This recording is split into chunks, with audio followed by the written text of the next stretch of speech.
জমি জবরদখল করে আবাসে ঘর তোলার অভিযোগে প্রতিবেশীর বিরুদ্ধে তালা ঝুলিয়ে দেওয়া হয়েছে ব্যবসায়িক দোকানে। ঘটনায় বক্সিরহাট থানায় লিখিত অভিযোগ দায়ের করা হলেও কোনো সুরাহা মেলেনি। শুক্রবার রাজ্যের মুখ্যমন্ত্রীর কাছে হস্তক্ষেপের দাবি জানিয়েছে জমির মালিক ননীগোপাল সরকার।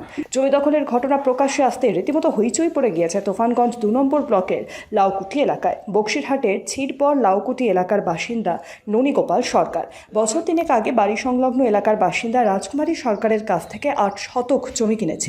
পরে ঘর তুলবেন বলে জায়গাটি পতিত রাখেন তিনি। কিছুদিন পরে ওই জমি বিক্রেতার বোনের ছেলেরা আচমকাই এসে সেই জমি দখল ধরেন।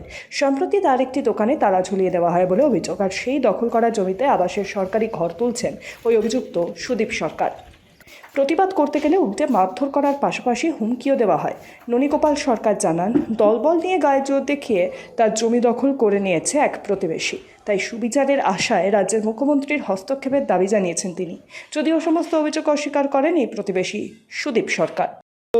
এটা জমি তো আমাদের, হ্যাঁ, আমার মাসি ছিল। আমার মাসির জমিটা আমরা ছিলাম, আমরা গুয়াহাটি গেছিলাম। এই জমিটা আমাদের, আমার জমি। আমরা অন্য জায়গায় জমি আমরা বদল দিছি, তারপর সে এসে দেখি যে এই জমিটা মাসি বিক্রি করে ফেলেছে। Bureau report, sky news Bangla.